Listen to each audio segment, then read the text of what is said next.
Olá, pessoal! Mais uma vez estamos juntos aqui. Hoje, para revisar uma aula de história, o encontro de povos e o início da colonização. Então, o que eu tenho para falar com vocês? Nós sabemos que em 22 de abril de 1500, 22 de abril, lembrem bem dessa data, 22 de abril de 1500, Pedro Álvares Cabral comandou aquela expedição que só chegou ao território brasileiro nesta data que eu acabei de falar, a data do descobrimento do Brasil. E sabemos também, né, que os portugueses fizeram os primeiros contatos com os indígenas e eles perceberam muitas coisas diferentes mesmo. Esse primeiro contato que os portugueses tiveram com os indígenas, o que eles perceberam? Perceberam a mudança no tipo de vestimenta, porque os portugueses se vestiam, tinham roupas sobre seus corpos, mas quando se depararam com índios nus e que não mostravam nenhuma vergonha por estarem nus, porque eram tão inocentes, então para que ter vergonha, né? E aí foi o que aconteceu. Eles ficaram assim pensando, que diferença é essa na vestimenta? Que diferença é essa? Muita diferença na vestimenta deles. E aí chegou a vez de se contar ao rei de Portugal, Dom Manuel, o que estava acontecendo aqui. E quem é que fez essa narrativa? Quem contou ao rei de Portugal foi um escrivão da frota de Pedro Álvares Cabral. Isso mesmo. Ele escreveu uma carta ao rei de Portugal, Dom Manuel, contando como é que foi esse primeiro contato com os indígenas.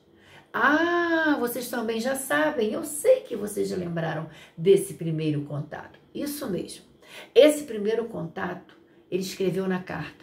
Eram pessoas de peles pardas. Isso, peles pardas. Ou seja, eram descendentes de negros e brancos, de negros com indígenas ou de índios com brancos. Indígenas ou de... Prestem bem atenção no que eu vou falar. Porque eles andavam nus e eram inocentes, isso deixou que os portugueses ficassem um pouco assim, pensantes. Porque lá onde eles viviam era de um jeito e aqui era de outro. Então, gente, prestem bem atenção. Esses indígenas, eles tinham suas atividades distribuídas lá nas aldeias onde eles viviam. Isso mesmo. Percebam bem, olha a vestimenta do português. Vamos voltar a falar da vestimenta dos portugueses. Olha a roupa que eles usavam. Aqui, o indígena, este indígena aqui, percebam que ele tem o corpo pintado. E aqui, os portugueses não têm pintura no corpo, eles têm vestimentas, isso mesmo. E aí, o que aconteceu? Bem, lá na aldeia, as mulheres tinham as suas ocupações. O que acontecia na aldeia? Lá na aldeia, as mulheres tomavam conta das crianças, as mulheres educavam as crianças, participavam do plantio e da colheita. E aí eu posso dizer para vocês, era bem diferente para os homens. Os homens, eles preparavam os terrenos para o plantio, caçavam e pescavam.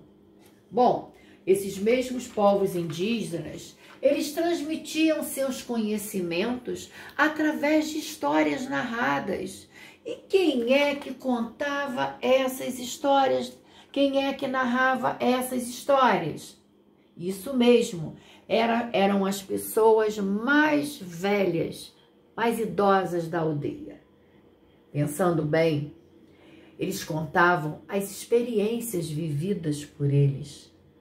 E os mais jovens, as crianças, os adolescentes, né? E os adultos, às vezes, se reuniam ali no centro da aldeia para ouvir essas narrativas.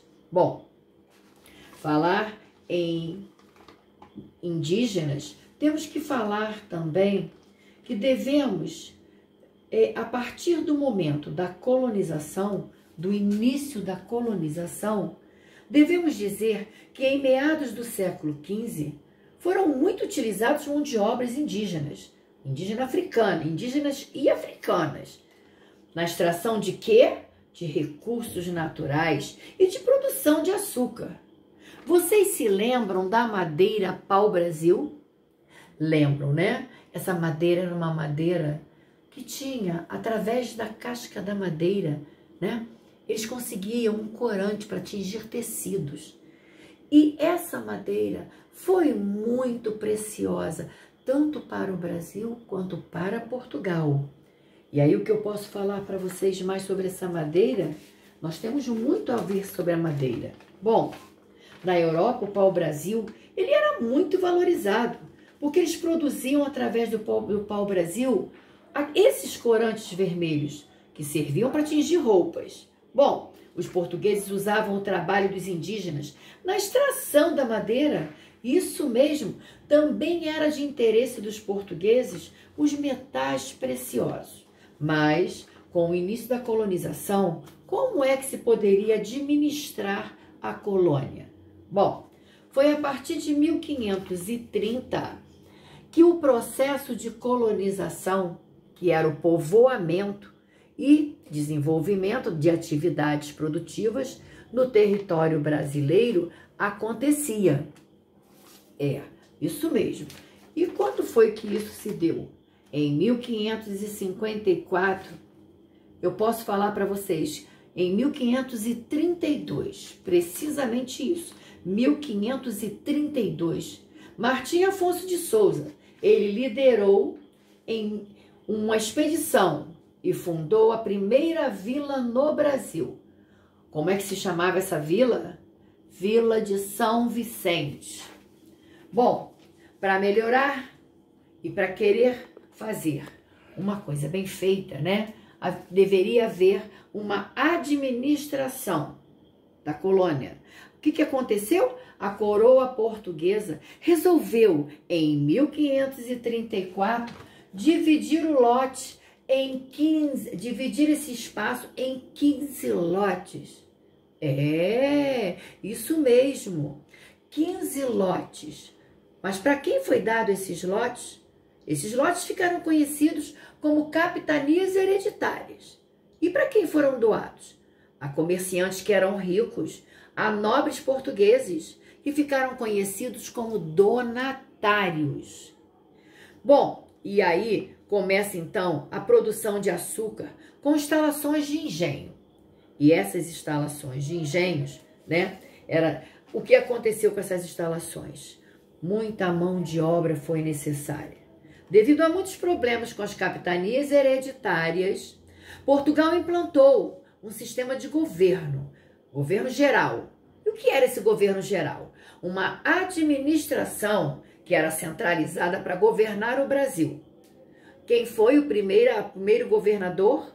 Bom, o nome dele, Tomé de Souza. E como a sede do governo foi instalada na cidade de Salvador, ficou encarregado de organizar a construção da cidade. O início da colonização e das atividades agrícolas fez com que os portugueses passassem a explorar mais ainda o trabalho, os portugueses explorando o trabalho dos indígenas. Era isso que estava acontecendo. Bom, Tomé de Souza, sendo o primeiro governador geral, ele ficou encarregado de organizar a construção da cidade. E aí, com o início dessas atividades, com o início da colonização, bom, os portugueses passando a explorar os indígenas, mais ainda através do trabalho, né? Fizeram com que esses indígenas aprisionados fossem obrigados a trabalhar, principalmente em plantações de cana-de-açúcar. Isso mesmo. Gente, em 1554, jesuítas, que que eram padres que pertenciam à Companhia de Jesus, vinculados à Igreja Católica. Sabe qual era o objetivo deles? De catequizar os índios. Eles, que eram jesuítas, fundaram então a Capitania de São Vicente. E no final do século XVI, os habitantes da Vila de São Paulo se organizaram. Fizeram expedições com o nome de bandeiras, bandeiras de preação. Essas bandeiras de preação tinham apenas um objetivo: capturar os indígenas. Isso era o único objetivo das bandeiras de preação. Os membros dessa expedição eram chamados de bandeirantes.